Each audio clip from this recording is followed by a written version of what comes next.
Ivana community, John here, and hi Diana, digging in the crates.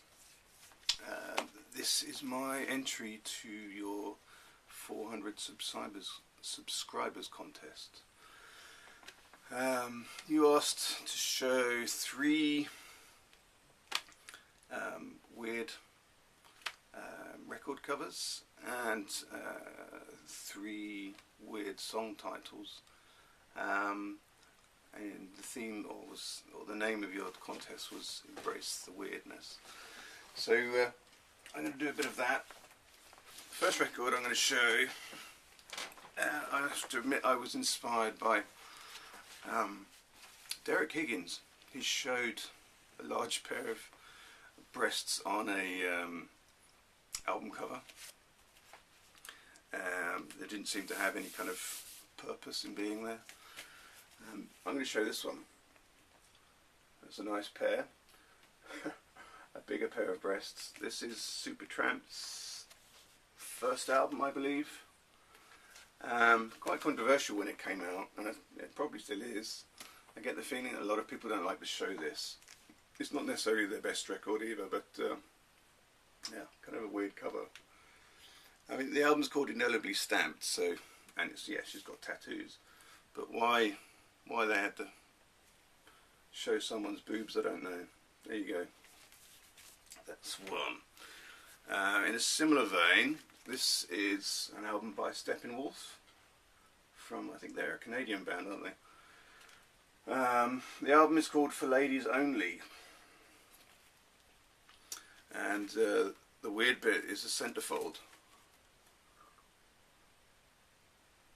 You see the car in the shape of a male phallus there.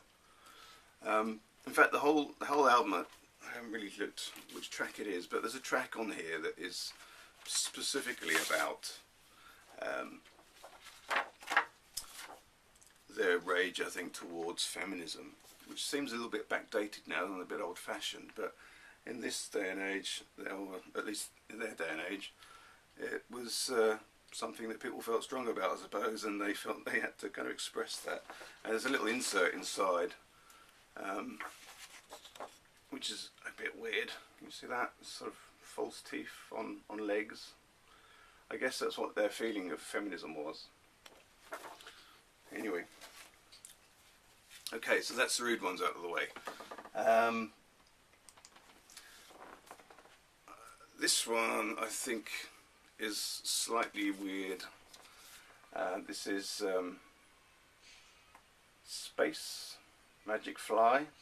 It's the photograph of people wearing spacesuits playing instruments. This is another one on the back.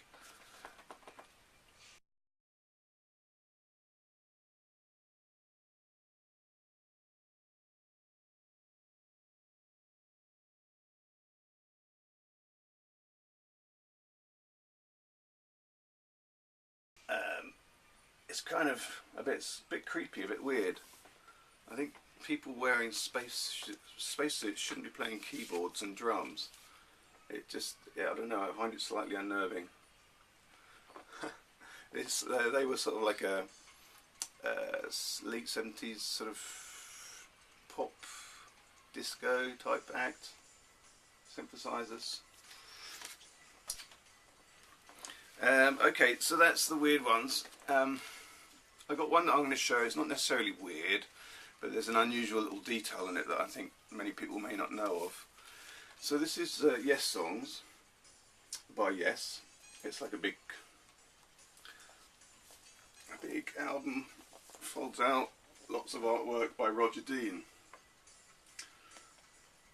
I spoke to Roger Dean on the phone when I wrote my dissertation about him, and there's an interesting story about this particular piece here in the centre. He worked with airbrushes, and when he finished this piece he left it out to dry, and it had to be ready to go into printing quite soon, and when he came back in the hope that it was going to be dry, he found that his cat had walked across, so he was forced to kind of put some clouds here, up here. It's a little bit cloudier here in the picture than it is down here. I'll see if I can get it close up and put it there. If you look really close, you can actually see cat paw prints still there.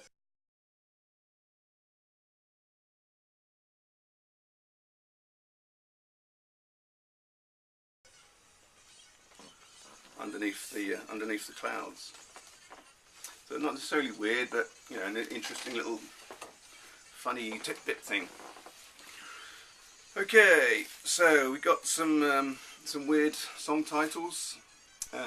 This is Dweezil Zappa. I know a lot of people have shown Frank Zappa, and that was kind of his sort of realm, wasn't it? There was a lot of strangeness in Frank Zappa's music.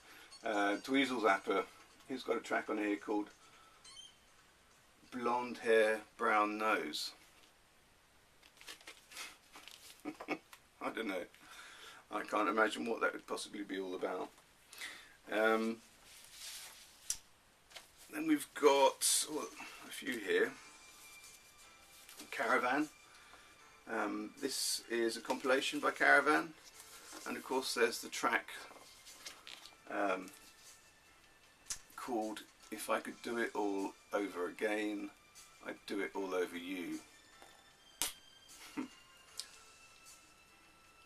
Well, I don't know, you can't really say much to that, can you?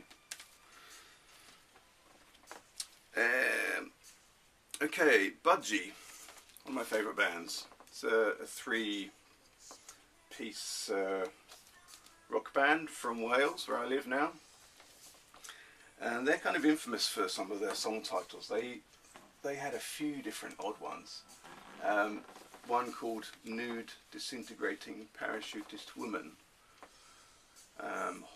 The one on this one is Hot as a Docker's Armpit.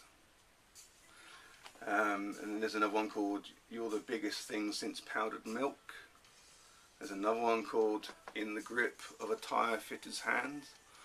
And one on their most recent album called I'm Compressing the Comb on a Cockerel's Head. I'm compressing the comb on a cockerel's head. Weird. Okay, Sheila E.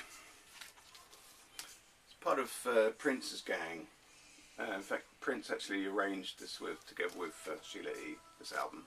Really good. If you like Prince, or anybody likes Prince, I recommend this. It's kind of very Princey. Although Prince isn't necessarily on it, but it's just his style. There's a track on here called Mercy for the Speed of a Mad Clown in Summer. I'll just see it there because it's red text on green. And then the last one is on here. This is Ian Dury and the Blockheads, an album called Laughter. There's actually a sticker on the back. If I can show this, it says